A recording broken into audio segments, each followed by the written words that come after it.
Hearthstone Cup with our next match of the day. Who do we have, Monk? It'll be a surprise, actually. Okay, I didn't know either, so I was just trying to test you.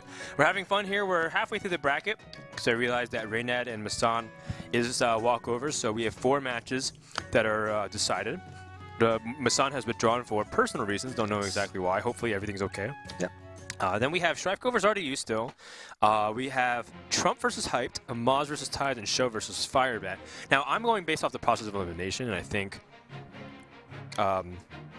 think that maybe we should try to get the Europeans out of the way because it's pretty late, but yep. I'm guessing we're going to have StrifeCro versus RDU. Show's going to have to still wait. Yeah, unfortunately for Show and Amaz. Amaz has probably been up for a very long time. He's had to do Pinnacle. Yesterday, he had to stream. He had to do Pinnacle, and then he had to do the Amazon BlackRock Invitational. He also did the groups video with for Seed Story Cup. Oh, wow. He did, like, so much, and everyone's like, Maz doesn't care or anything. It's like, wow, you guys are really cruel.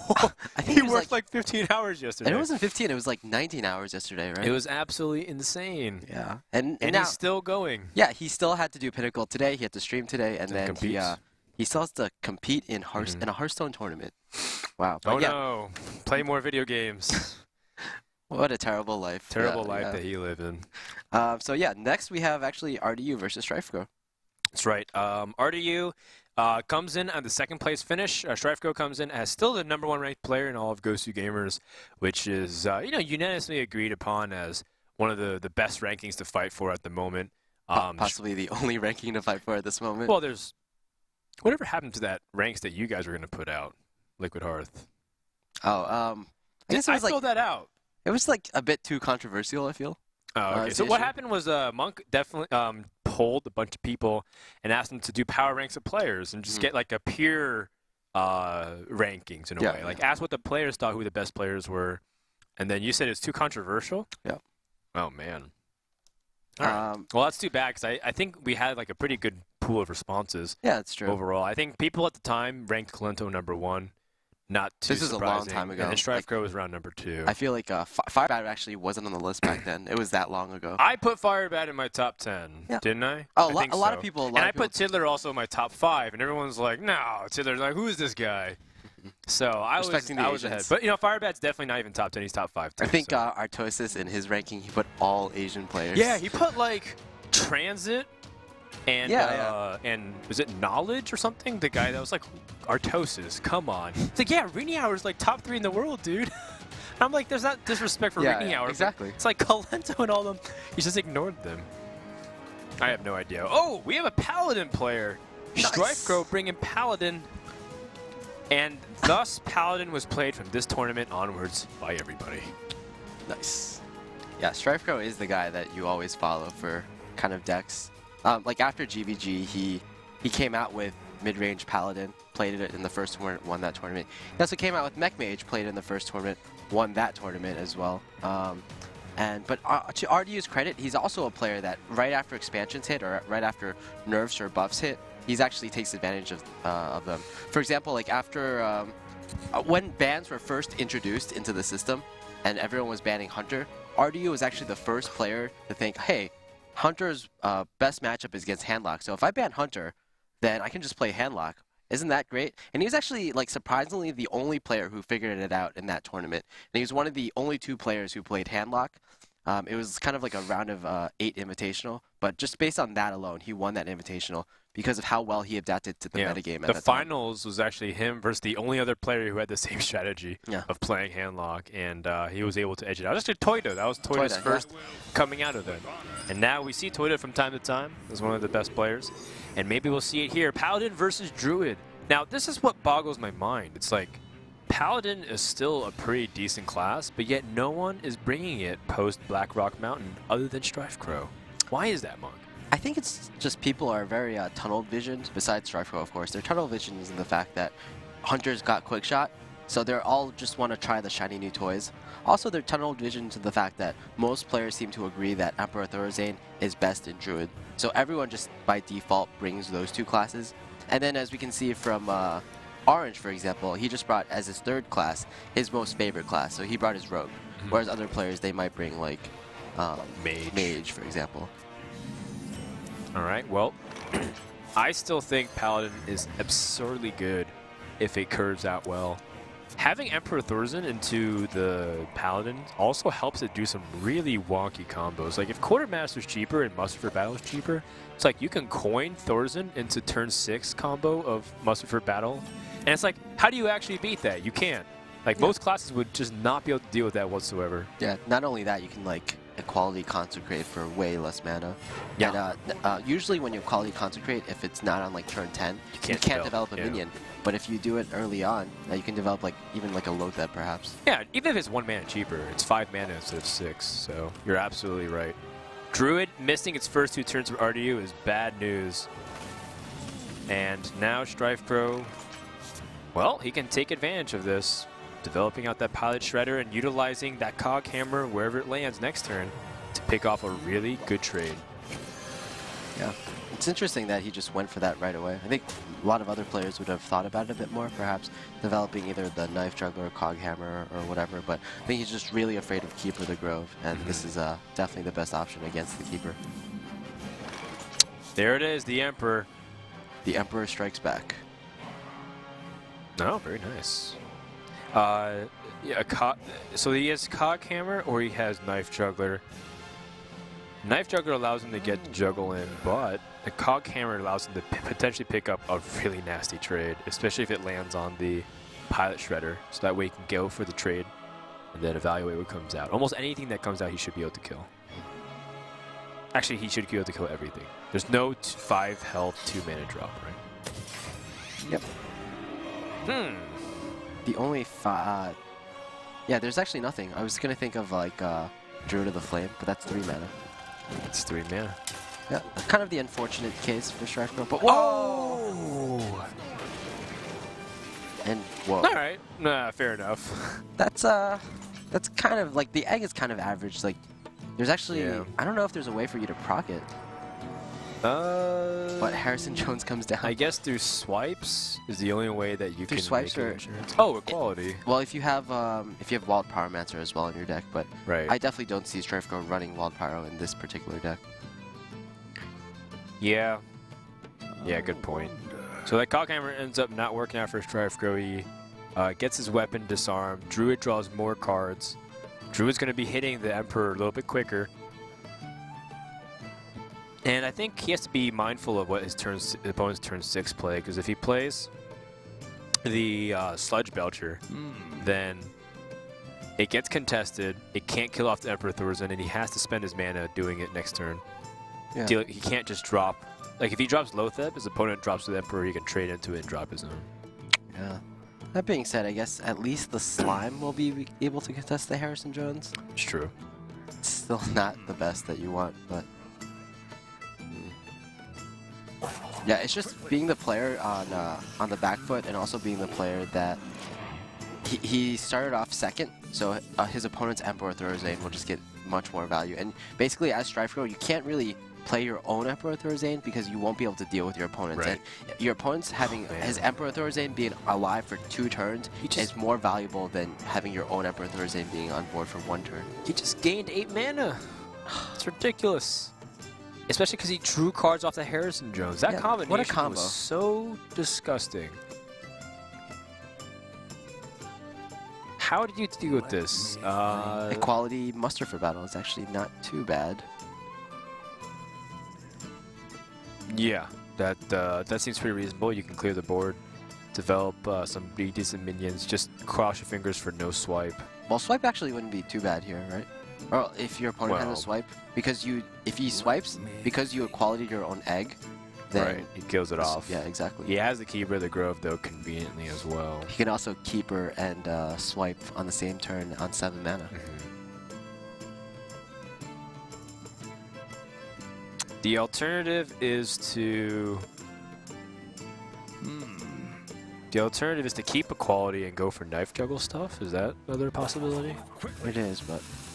oh, wow. That's so StrifeCro. He doesn't want to miss out. This game is about to get crazy. Yeah, I feel like Druid could potentially just run away with this game. Holy smokes. So again, that's the Nihilum tech, or the Life Coach tech, Nourish. pretty much the only team and the only set of players that uses that card. But I've seen a thread on Reddit that said people say that Nourish is better because Emperor Thurzane exists, because you can potentially either ramp up more mana or draw more cards for the Emperor. Okay, so so StrifeCro does this because he wants to play Tyrion next turn, right? Because his turn afterwards would stink. Yeah, so that's a good point. This is his way to say, I'm not going to win on the cards. I'm going to just have to win through snowballing the board. Savage Roar.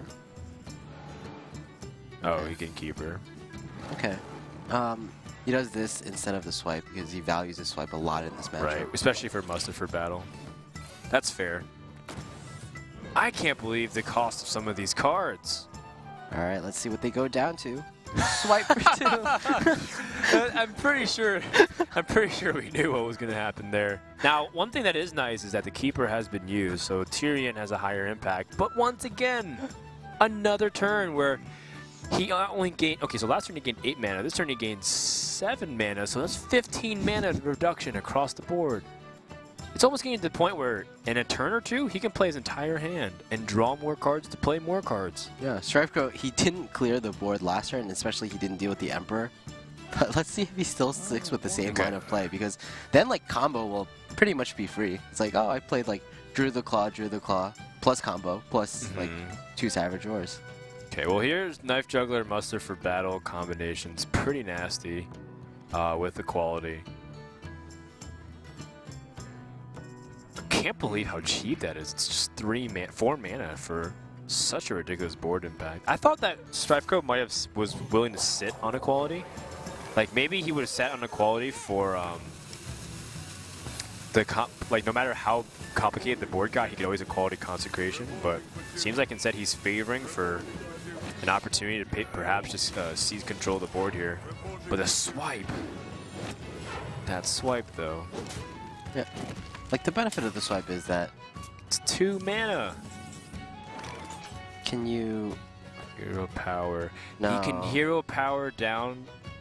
yeah, if you do that, if you hero power down the egg, then the Knife Juggler survives. And I actually... I don't know. It's actually kind of a toss-up between whether a 3-1 Knife Juggler or a 4-4 Nubian egg is more threatening. What if he picks up Innervate and just plays everything he ever wants to? Oh, double swipe. Well, one's... for 4 mana. Yep, seems balanced.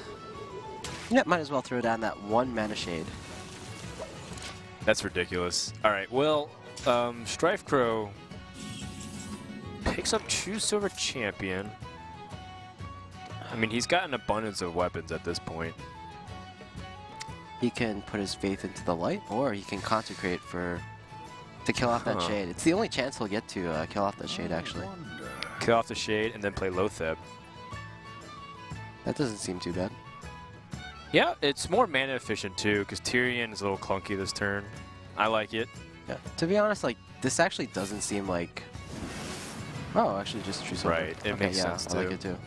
I like that StrifeCro is playing for tempo because he realizes he's not going to outcard his opponent and not going to play as efficiently through just the sheer numbers. The problem is not only the card advantage, but RDU will be able to get tempo back very easily because of the cheap cards that he has. 4 mana Sylvanas, come on, let's do it. It's so ridiculous, just the potency of everything here. Like, can you imagine the tempo swing of Big Game Hunter? Like, for 1 mana? It's everything that Druid wanted naturalize. Yeah. It's actually Pilot. Cool. Again, RDU is valuing his swipe a lot because the one way he can lose from this point is if Muster for Battle comes down on the board with a combination with the Quartermaster again. Man, if StrifeCro could drop Tyrion and Lotheb, though, imagine that wombo combo. Tyrion. That's... Dr. Boom's not bad. Unfortunately for him, the Big Game Hunter does exist on the other side, but it is still another impact card. Yeah, Tyrion seems like the safer play, and it does. The play that doesn't let you lose to Force of Nature Savage Roar. Well, Force of Nature Savage Roar doesn't kill you next turn. Tyrion is also the most damage. If you play Tyrion and swing the face, you can potentially get a weapon for a lot. The alternative is that Dr. Boom can also put out a lot of damage too. Both are high impact legendaries. What a rich hand from StrifeCro at this point. All legendaries. Pay to win. The question is, how insignificant will that one silver hand crew feel next to one of these cards? Because I have to imagine that it doesn't feel good to be matched up next to that.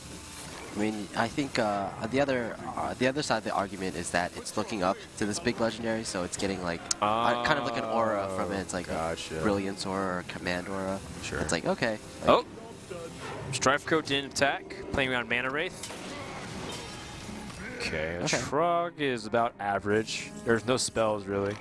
Combo does come into hand.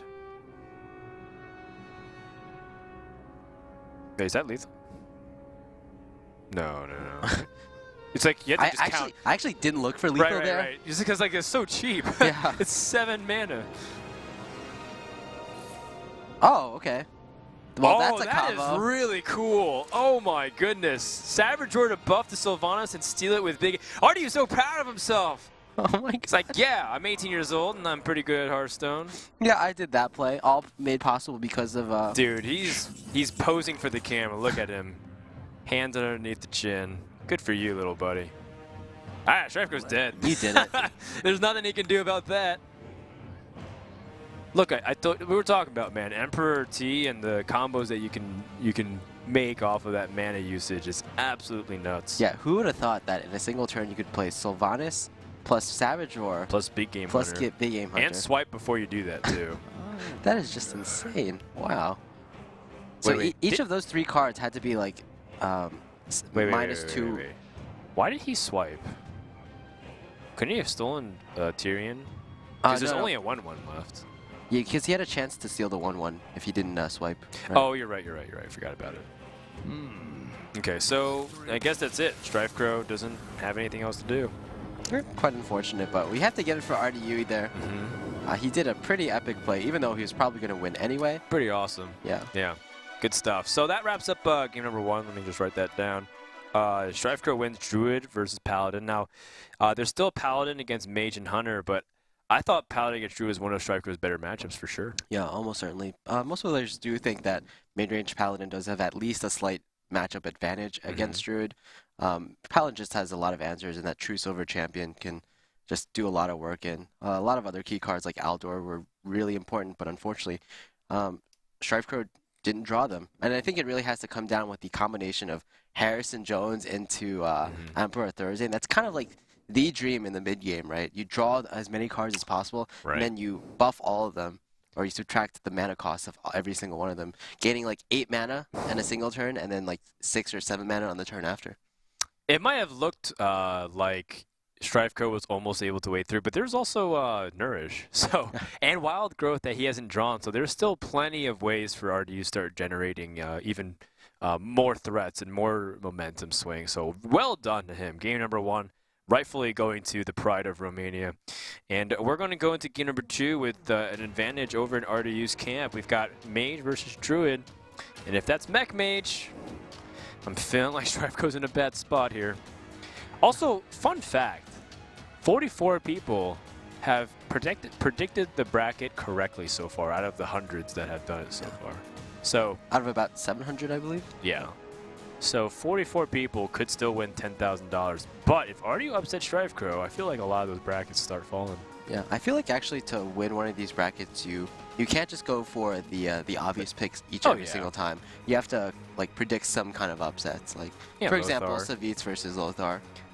That's so funny. That's you know, like what if someone gets 100% correct, but like a lot of upsets happen, you know? Yeah. Like Show defeats Firebat, and then you know, like RDU defeats StrifeCro. It's like you don't expect those top tier players to get upset both at the same time. You could expect even some people to make joke brackets, like just pick the player that you least expect to. And it's like, and then you combine that and Lothar wins too. It's like you just voted for the world to burn, and you somehow like won $10,000. Yeah, the world rewarded you for your like.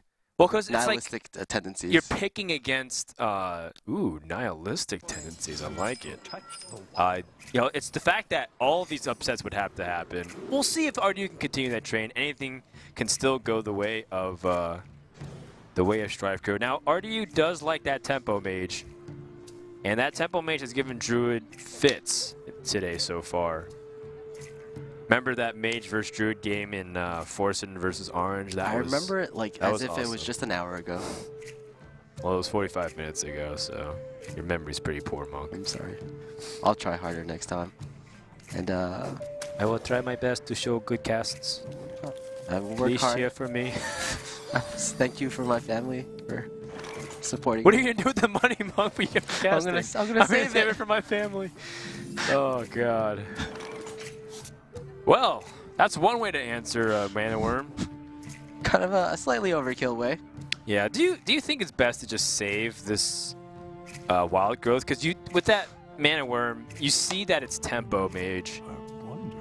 I feel like you can definitely seize it back forcefully by going for the Druid of the Claw and you know, playing Wild Growth the following turn. You should be able to pick up a couple cards by then to maybe play something. Also, you have Big Game Hunter.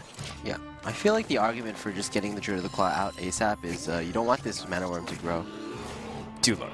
Yeah, like if you for example clone Wild Growth into Innervate Druid of the Claw, then the Mana Worm could potentially grow to like a 3/3, and then you just take like 2 extra damage on your Druid of the Claw. Well, you do know the hilarious part of it is that there was a way for it to die with Flame Cannon. Like, if you Flame Cannon trade, it's like, well, you just spent 2 Innervates. So, that's that would have been a really funny situation. I wonder how salty StrifeCro would have been. Probably not that much, considering that the guy is just never salty. An actual living teddy bear.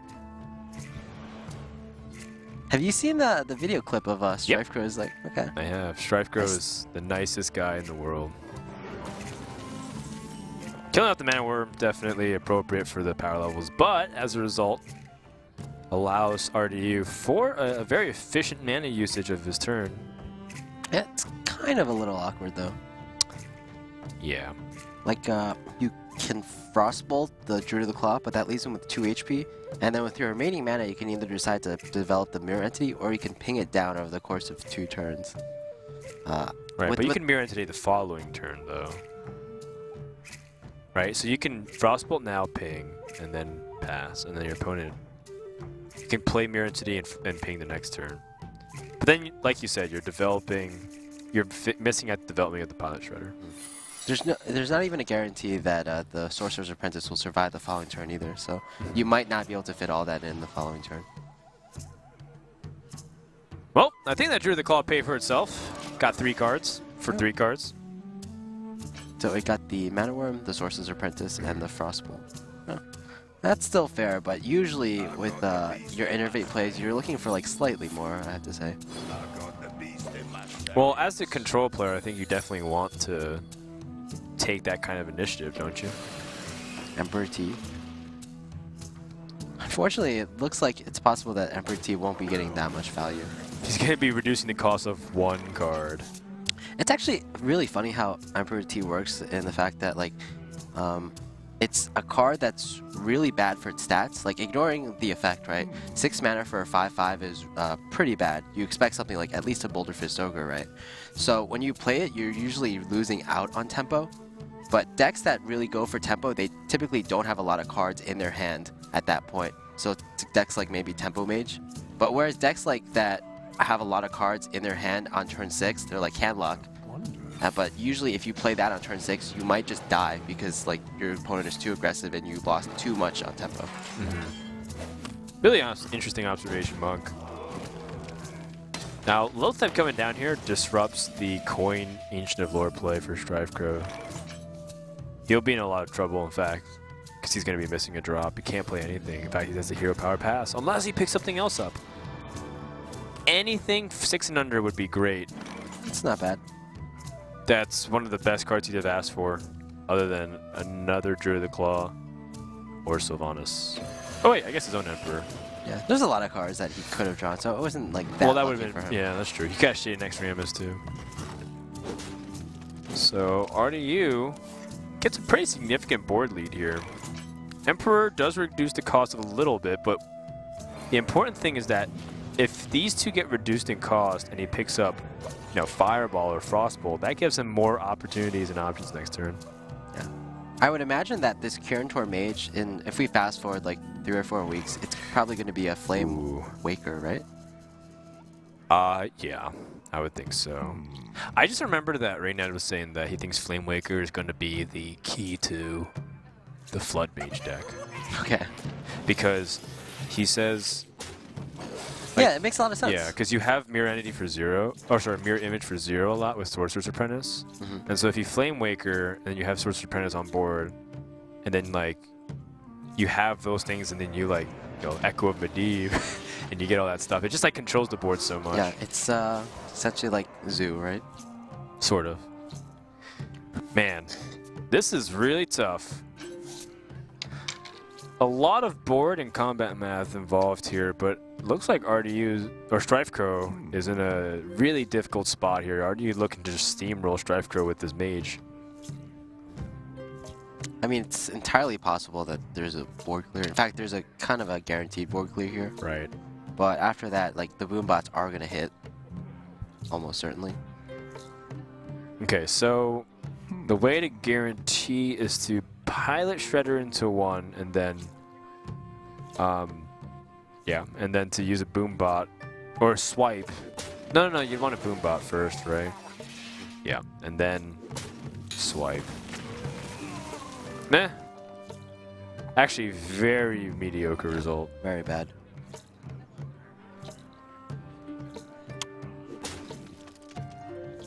Yeah, great sequencing from StrifeCro. He might even be able to kill off. Depends on how this boom bot lands. Yeah. Yeah, you're thinking that it was possible for Druid of the Claw to kill it off and keep the 7/7. Now the question is, can StrifeCro stabilize long enough, and will this Tempo Mage have to draw anything really big? Yeah, we saw in a previous game where pretty much Forsen had to top deck a Frostbolt, which was a 1 in however many it left in his deck because he had used both Fireballs. Yeah, 1 in like 10. Exactly. Flame Cannon, a little bit awkward. Okay, pretty good. Alright. Gets off the Puddle Stomper. Still somewhat problematic that, you know, that this Druid of the Claw is the king. What if, do you think StrifeCro should heal his... Yeah, I think so, right? He should definitely... Oh, I guess drawing cards is better for him. I was thinking about the possibility... StrifeCro can win! Wow. He can win as long as his opponent doesn't top deck a Fireball to end the game. Let's see, a Fireball. Is there anything else? So he would be at 9 HP next turn? Mm-hmm. Okay, so Frostbolt doesn't do it either. It's just Fireball? Or Silence, an Owl? Or Polymorph or something. Silence, like, okay, so... Any way to get past the taunt without using your minion. It depends if StrifeCro trades here or not. And StrifeCro's just doing some math right now, some lethal math, to see if he actually has to attack here for lethal next turn. Well, you know, now that he has the combo instead. Mirror Entity is not it! Although, the Pilot Shredder... Now, there's always the Pilot Shredder. Come on, what is this? Oh, that's not a good one. I feel like we've seen Goblin Auto Barber quite often. Yeah, there's been some days where, like, you see a certain card. Like, for example, I saw Defy String Leader like 2 days ago a lot. How scared are you for Counterspell? I don't think it's time for you to guess. I think it's time for you to go for it. Yeah, come on, StrifeCro, you can do it. Man mode this. Well, you know, I feel like RDU pretty much did everything he could. There's nothing else. He's out of cards. I feel like he sequenced almost everything to the best of his ability, but StrifeCro just outlasted because he has the better longevity and card density as time goes on. Wait, he's really worried about this Counterspell. I think what he's doing is there any way to guarantee that even if it's Counterspell, I can kill or survive? And I think the answer is no. Yeah, we saw, for example, Hype T like play too much into whatever secret it was in a previous tournament in the Kingwind Pro League. He basically thought it was like his opponent's trap was either freezing or explosive, but it was freezing, and he actually had guaranteed lethal there. But because he played around the other traps, then he actually gave away a lethal and gave away the game against RDU. He's playing so careful just in case it's like, okay, is it Vaporize? Is it Ice Ball? Oh, he didn't play around Ice Block. Yeah, you're right. But if it was not Ice Block, you would have been screwed either way. Wow. So that wraps up game 2. StrifeCro ties it up. Druid versus the Tempo Mage.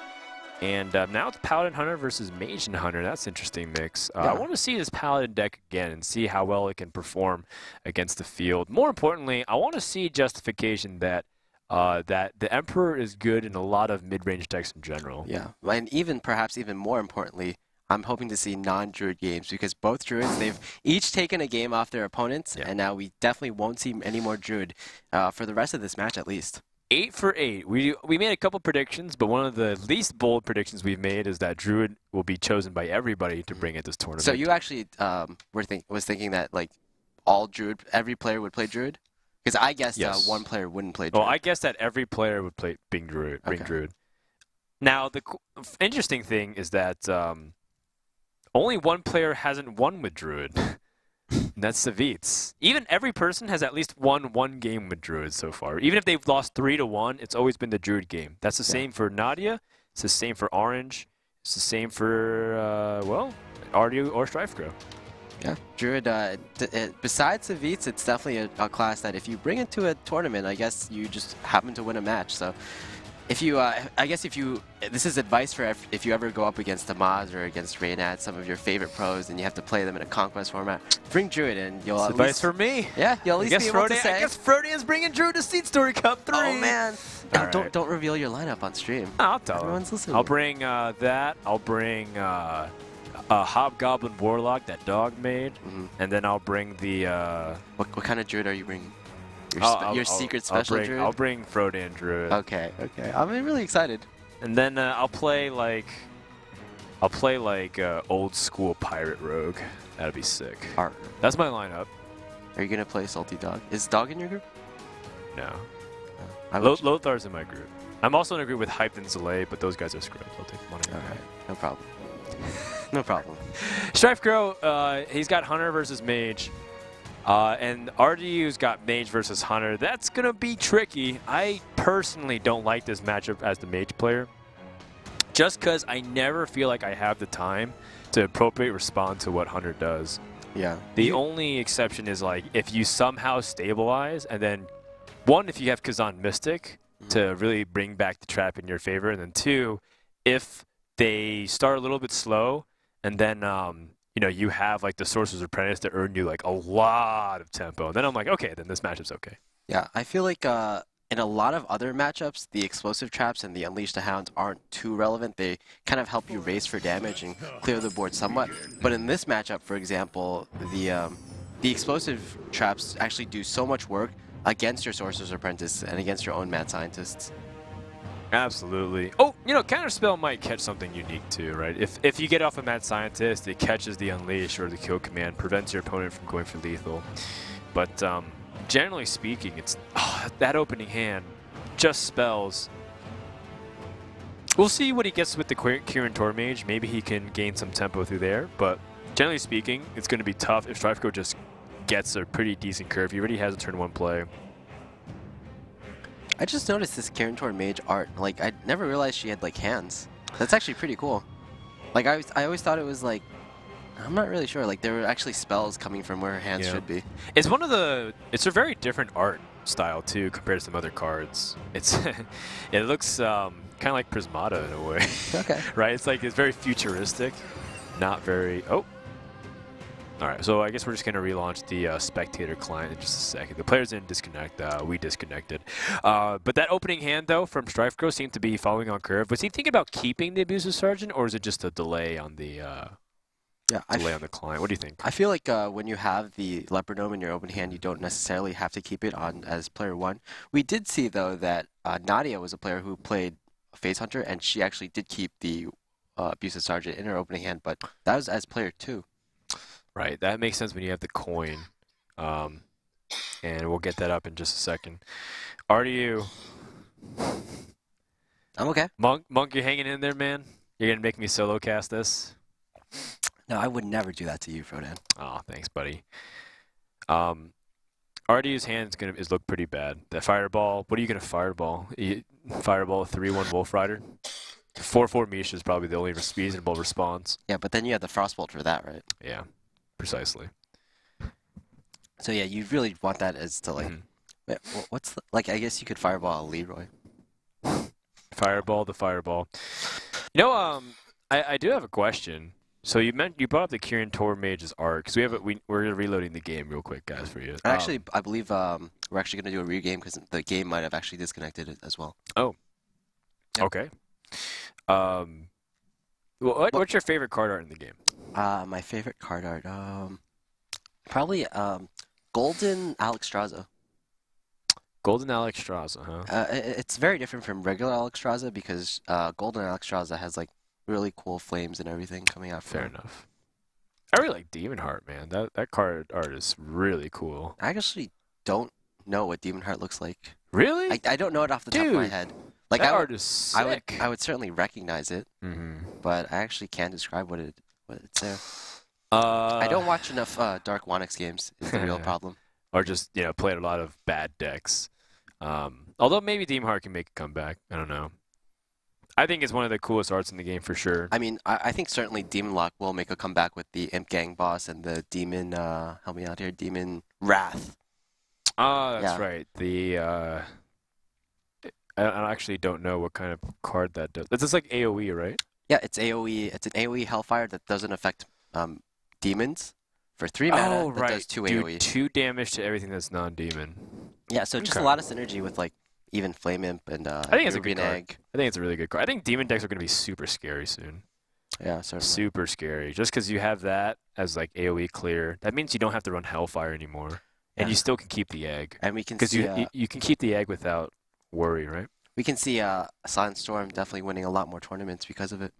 It'd be scary, man, if he's known to be a good demon lock player. And like I said, I think that one card, I don't know, the 3-drop. Imp Gang Boss. The Imp Gang Boss? Yes. That card is nasty. That card just like people say like is so disgustingly BlackRock Technician is like sometimes a 3/5. Yeah, that card is always a 3/5. Yeah, exactly. Imp Gang Boss really always good. a 3/5. Unless your opponent plays Shadow Word Pains. Like if people are gonna like forget about like Violet Teacher, like Violet Teacher went under the radar for a long time. Like and a lot of people underestimated it. They were like, oh, that's a great arena card, but like that card was really good and constructed. Imp Gang Boss is gonna be really good too, in my opinion. I don't know, because I know like Reynad and Jockey were saying Quick Shot's the best card in the set. Some people were pointing at the Emperor, and of course those are the flashy cards. But sometimes it's the cards that sneak up on you, the Sludge Belchers, that are like high impact as well. Yeah, I think every time a card gets released, you have to first evaluate its stats. And like the Imp Gang Boss's stats are kind of deceiving at first, but once you really look into it, you have to consider, hey, this is a 3/5. And that's like one above everything else. That's what makes Yeti and Mechanical Yeti so good. It's really fascinating too because you look at Grim Patron, which has like a similar impact in the sense that if it takes damage, it spawns something. But realistically, I don't know how good Grim Patron is. I think it's actually more on the like situational side. But that card just feels like you can drop on 3. Grim Patron is actually I like it a lot because it seems like I actually expected Grim Patron to be played at least in one deck today because it's actually really good against Druids. Like they can't swipe it down, right? They just spawn more minions. So as soon as you get board control and you get 2 or more Grim Patrons... No, but if it has to survive. So if you play Grim Patron, it has to survive. Yeah, sure. So you charge up Death Spite and then you attack something. You automatically summon 1. Oh yeah, fair enough. Yeah, I saw on the Chinese server, Follower oh my posted gosh, something. you're actually that's actually really true, Monk. Yeah. Why didn't you tell this to Savitz? I don't know. You're his manager. Just you should have let him know. A bit too late. But yeah, the game is actually going on.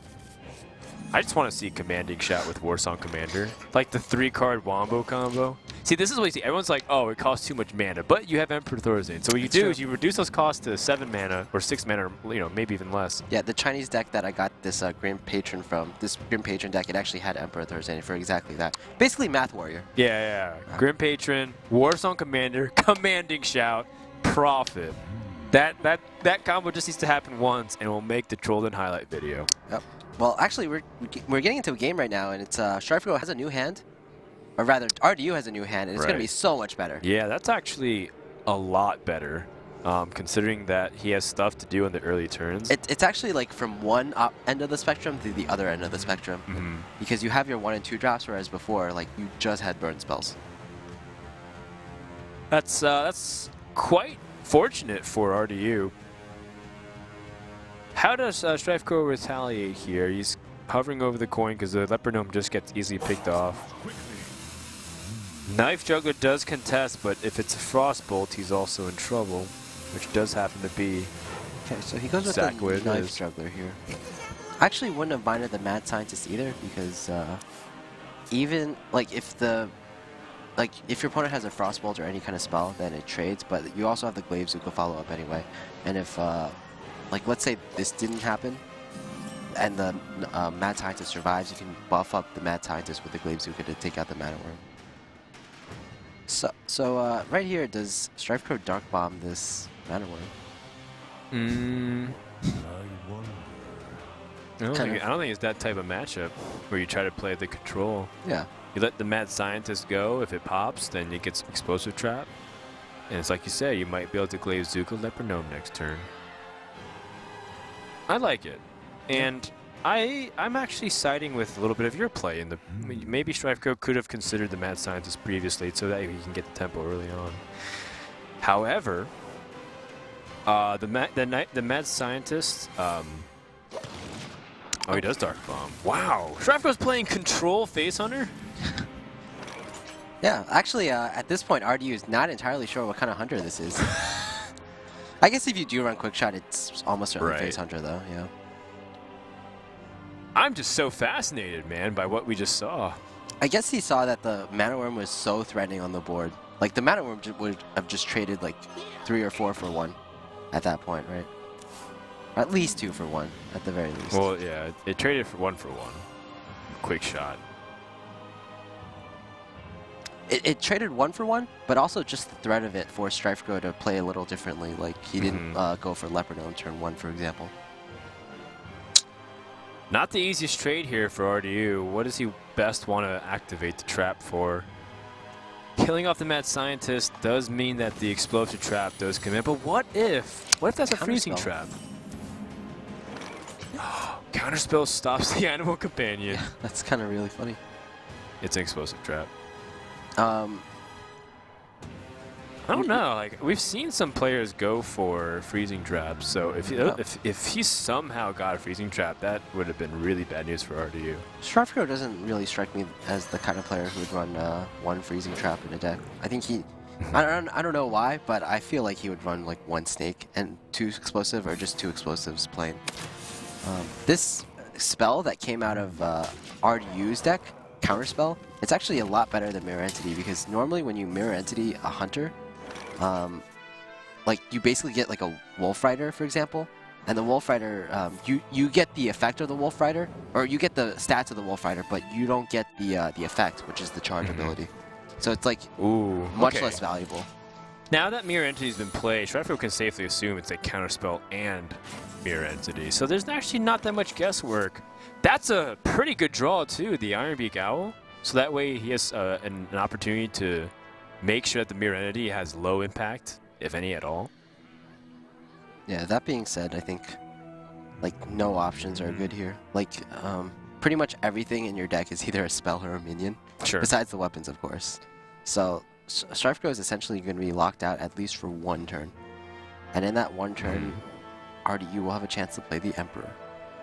What about playing Explosive Trap, Counterspell, and then Animal Companion, though? You still have an opportunity where you can push in some damage.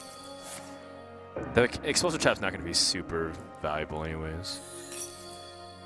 Alright, so both explosives have been used up, making Mad Scientist relatively useless unless there's a Snake Trap. Is it possible to just hero power here? The reason being that if you get any Animal Companion that's not a hover, it'll just get traded into with the Piloted Shredder. Then what do you do next turn? The same exact thing, Animal Companion, except his board's a little bit better, so he can pick a better trade. You could possibly Ironbeak Owl on the same turn next turn. Okay, so he goes for the attack here. Wow, StrifeCro really playing that Control Hunter game. Oh, a taunt. The anodized Robocub. All right, well, Ragnaros for 7. And RDU might be able to take the initiative here. You know, like when Emperor Thorstein comes on the field, he says like something like my... I've always played with the sound off. He says something about like getting power from Ragnaros. And now he's actually like giving heed to Ragnaros, right? Because that's for 7 mana, Ragnaros will come down. I don't see how StrifeCro can win with just a damage in hand. Yeah, you say that, but I wouldn't underestimate FaZe Hunter ever. I'm underestimating it right now. I don't know. I mean, I'm not saying it's completely over. It's just if Ragnaros comes down, then oh, that's interesting. So instead of R&B Gowling the taunt, he goes for Thorstein. It's just that good. StrifeCro's played this so control heavy. The other problem is the Mad Scientist, if it comes down, it probably won't spit out a secret. 2 explosive traps have been used, so StrifeCro, he needs to have that other 3rd trap. I just want to know how much damage StrifeCro has opted for trading versus the face. And how much impact would that have made? I don't know exactly. It's always difficult to tell. Yeah, that being said, like, even though you do trade sometimes, like, for example, with the quick shot, that's still, like, somewhat damage to the face because the Mana Worm, for example, wasn't able to contest some of the earlier minions on the board. Fair enough. So from that, StrifeCro was still allowed to get some damage in. You are right. So a lot of trades from RDU. RDU is certainly hoping for nothing to come out. And I don't think anything did. Making Ragnaros. So he's going to sequence it so that way he can use the Ragnaros potentially as lethal. Well, I guess you got one thing to do here. It's pretty much hit the face. I feel like at this point, you don't really care too much about giving your opponent too much mana because you gave your opponent used Thorstein anyway, so he's probably going to be able to play a lot of stuff either way. All right. No necessary guarantee for lethal this turn, but still has Ragnaros put you on one more final turn. Yeah, and I feel like there's nothing in the Hunter deck that can actually quick lethal shot. your opponent. Quick shot to Leroy. Yeah. Oh my goodness. Quick shot into just like that's not it. But yeah, quick shot. Dude, into that was like Arcane a possibility. Like anything. Quick shot into Leroy or Arcane Golem. Yeah. Either. Well, it wasn't anything, but it was just those two. Sorry. Like in the sense that like anything could happen from that point on. Although I do feel like when people are building FaZe Hunter decks these days, maybe it's possible. Like I haven't actually seen any lists, but I think it's possible that players only play one quick shot into their deck, because if you have both quick shots clogging up your hand, then they might not get the best of value. And again, like Brian Kibler posted an article, for example, that said like FaZe Hunter is just so good before quick shot that you're kind of hard pressed to cut anything for that card. Yeah, the damage is pretty tight and needed across the board. You can't just simply say I'm going to replace Wolf Rider, because that repetitive damage is pretty important. So let's cross that out, the Mage, and StrifeCro has to beat the Hunter with Paladin and his own Hunter. I mean, Hunter is always a 50-50, unless, for example, you cut an explosive trap from your deck, which we saw StrifeCro didn't. RDU may have, but it's very unlikely. Paladin versus Hunter, I'd say that's actually close to 50-50 too, depending on how StrifeCro built his deck. We did see he did have a Cog Hammer in his deck, so that's going to help a lot. Other cards like Defender of Argus, Anti-Keelbot will also help. Okay.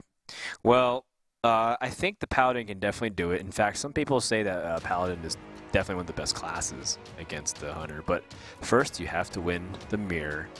Now, I'm going to throw this out there. RDU says his favorite matchup in all of Hearthstone is Hunter versus Hunter. I would say he's crazy. Yeah, I would say that RDU really doesn't like fun, if that's his favorite matchup in all of Hearthstone. But he said that in his blog. I do say that RDU, out of all players, he plays Hunter a lot.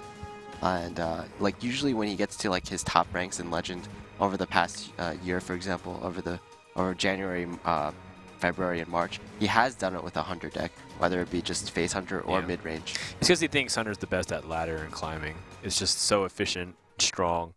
I also have to play RDU. In fact, I still RDU owes me a best of 3 because at IESF, what happened was a lot of players were eliminated early, so they put all the players that were eliminated into a bracket, and they made their own impromptu tournament, a buy-in. And I got to the winners finals with RDU, and I was supposed to play. Yeah, there was like 16 players. What was the prize? It was like 100 euro. Oh wow! And so because we all put in like 20 euro, and I was supposed to play, but I had to go cast, and then RDU disqualified me from the winners bracket finals. Well, that's unfair. And then top 2 was guaranteed payout. If you got second place, at least you got your money back plus extra like 50 euro. But then, because I was still casting, they eliminated me from the winners bracket finals. So I got eliminated from the tournament after getting to the winners bracket finals. You were robbed, without playing a single game from that point on. And the top 2 was RDU and the Romanian admin, Andre. I was like, you Romanians just gypped me out of money. Wow, wow. Okay, so I think... It's not about their country, man. I was just like, it's the fact that both of them, I felt like they were working together against me because they're like, okay, well, we just DQ throwed in. All right, I'll try to heckle RDU to get your money back, okay? Gosh. All right, well, actually, a lot of action has taken place so I mean, far. this is like a fourth of the game so far. I know. We actually missed a lot of talking points here. So RDU, the player we're on right now, he went second, which puts him at a disadvantage considering StrifeCro is curved out perfectly. He's going for... Oh. Okay. I was anticipating that he would have... Actually, no, it makes sense. He has the Knife Juggler and Unleash the Hounds. He really wants to keep that going. But almost any animal companion here is pretty good, isn't it? More damage with Huffer. Misha stops it. Leok gives more buff damage, so it's, and it's also a lot of health on the board. Yeah, not only that, but StrifeCro has the Explosive Trap in his hand. That's like a really key card in the matchup. Normally you want to get it off the Mad Scientist, but just basically all Hunter minions, except for Animal Companions, they're going to have 2 or less HP, so it's essentially like a Consecrate for 2 mana in some circumstances. Right. That sometimes gives bonus to your bow. Would do you want to leave Misha exposed? I have to imagine that you want to trade. Yeah, I like this trade a lot. So that way Misha can, at least force your opponent to have something else. The Abusive Sergeant. All right, well, the Equal Horn Bow is pretty awkward. You're just going to have to take damage. And that Misha has been absolute killer. Jeez.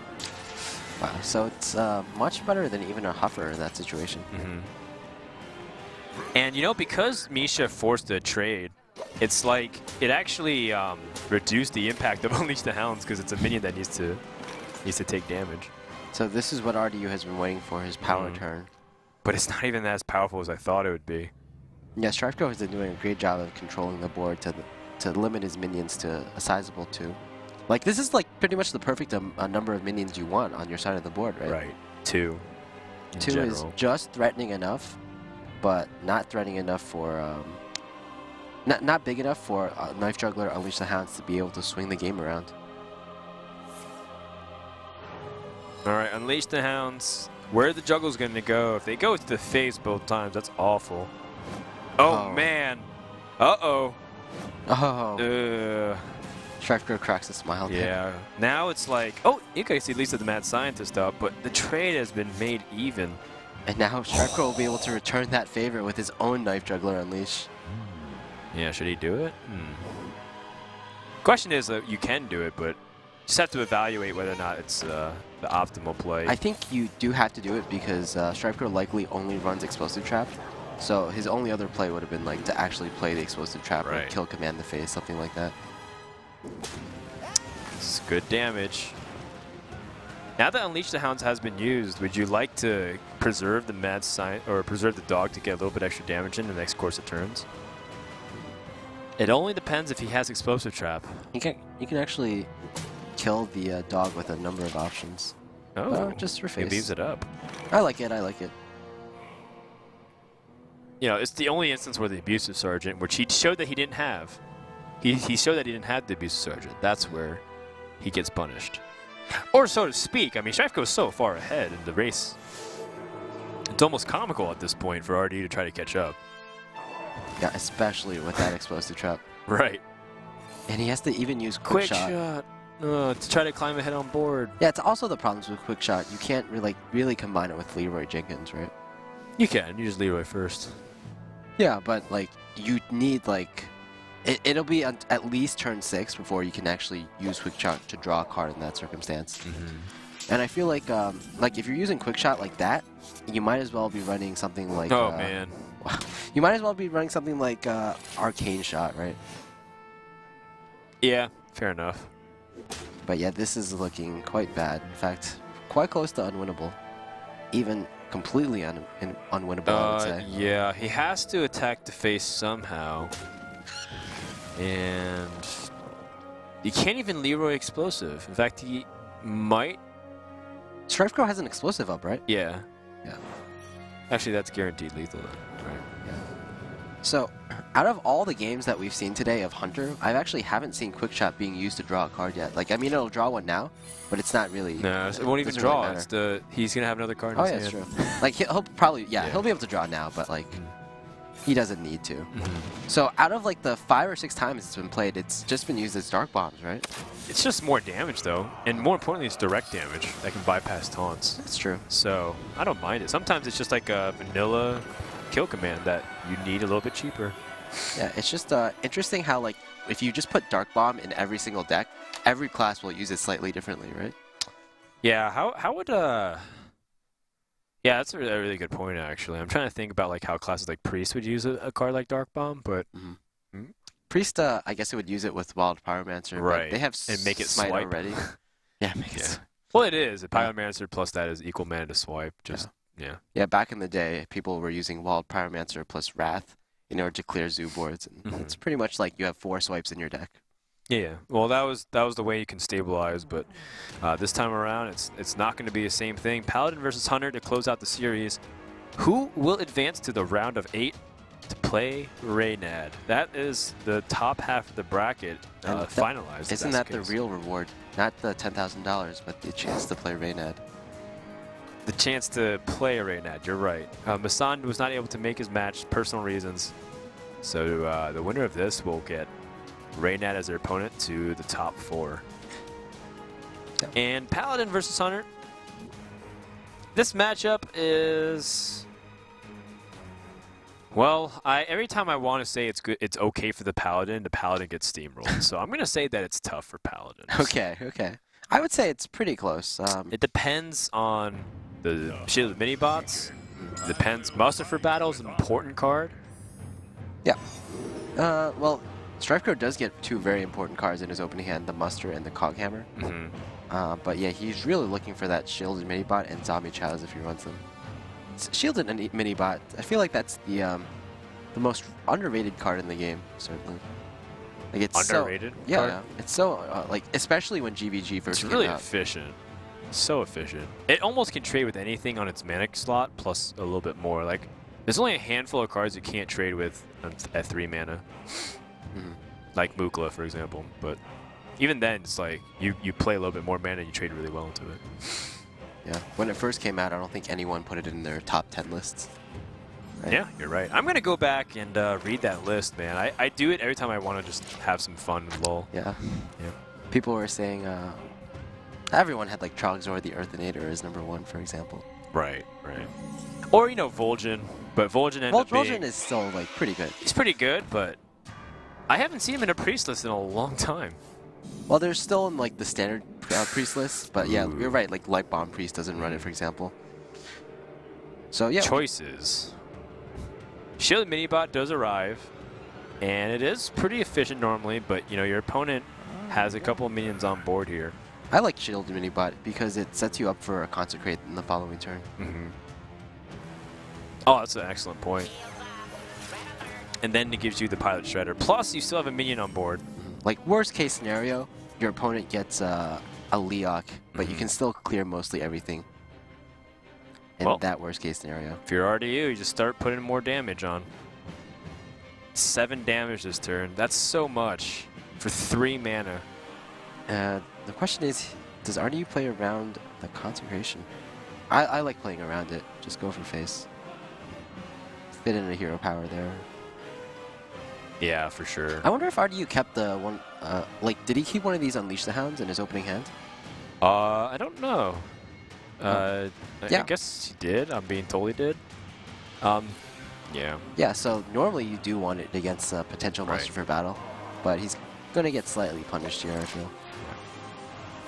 Very, very good read from RDU not to play Snake Trap. And looks as if RDU is going to get his board cleared.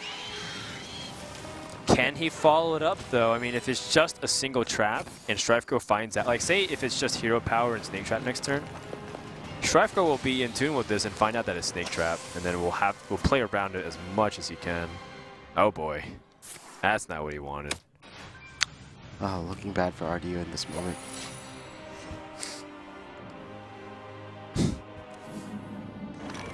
Seems like a pretty easy turn. Go for face. Pilot Shredder. So I feel like now it's gonna, unless StrifeCro draws the second Consecration, it's probably gonna turn into a race at this moment. Yeah, and that True Silver Champion is a pretty big deal. Healing for 4 is nothing to slouch at. It's kind of like a Holy Fire. Right. A little bit on the more damage side. Yeah, then. deal 8, heal 4. Not too bad. Right. These hounds are going to add up, though. Absolutely. Oh! Oh, a second Consecration! Wow. All right.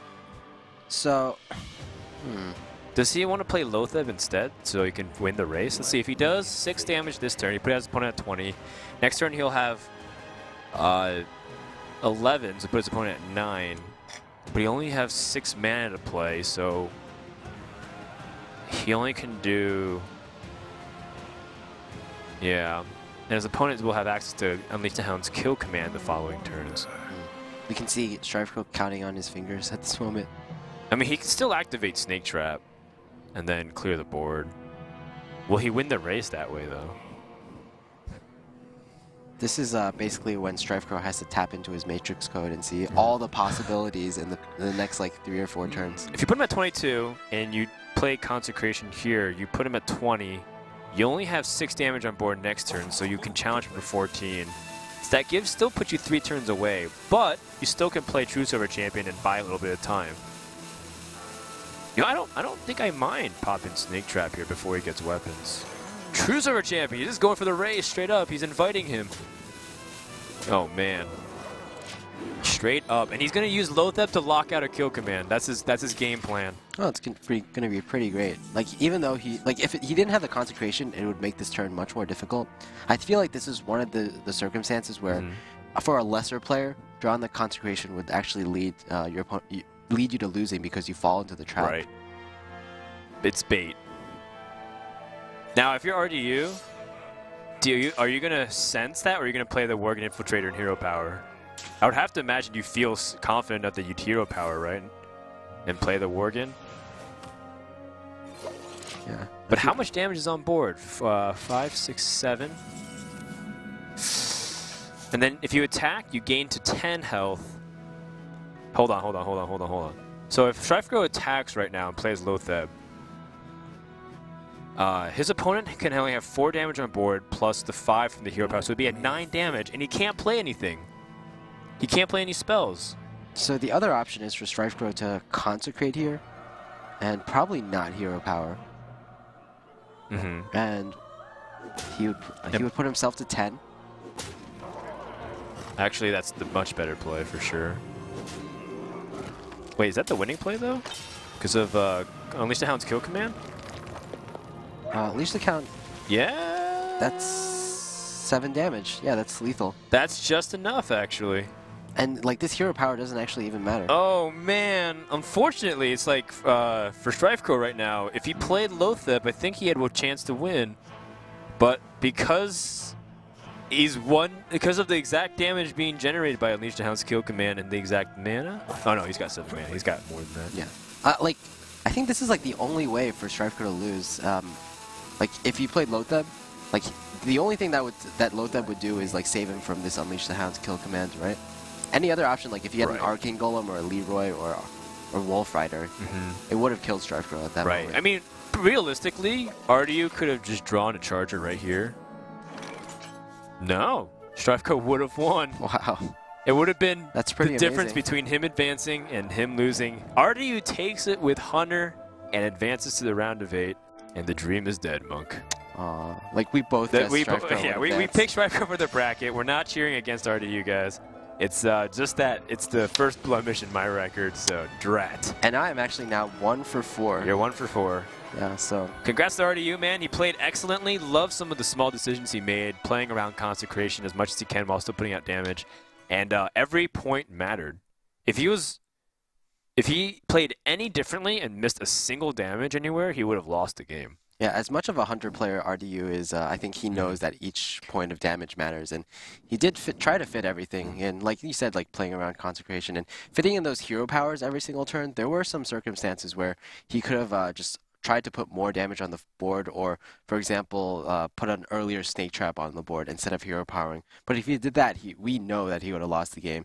The Snake Trap was never activated. Both Consecrations were used to clear the board instead, and luckily for RDU, he got that 2 extra damage in on turn 3. And that's where you know, Hunter is often such on a tightrope that when people ask, because a lot of people do ask for Hunter to be addressed, if it loses like on average around 3 or 4 damage, even through a simple nerf like Kill Command, for example, like you know, it becomes this thing where it probably won't win because the percentages are so tight. Yes. That like it might not actually win. It just becomes this really poor deck overall. So. Well done to RDU. He's going on to play Reynad. That should be fun. Oh, man, that's going to be a good time. Yeah. And, of course, we know RDU and Reynad are the best of friends, so like they'll have a fun time facing each other. It'll be like an old reunion. Of the best kind. Just got to invite 6-0 in there and have a free-for-all. Good stuff. I think I was told that Amaz versus Tides is coming up next. Well, that should be fun. No, Tides, no, Trump versus Hyped will actually be coming up next. Trump versus Hyped? Yeah. Okay. I heard Hyped as Tides for some reason. Okay. Well, yeah. I heard Trump as Amaz because they're kind of the same person. Oh, man. Yeah. But yeah, next is actually going to be Trump and Hype, 2 titans of the NA scene. That's right. That should be a fun time. We're going to be back in just a few minutes, guys, with more from the Xfinity Invitational. Check out XfinityHearthstone.com. So there's all the cool products going on there. We're going to be back in just a few minutes with Trump versus Hype. Stay tuned.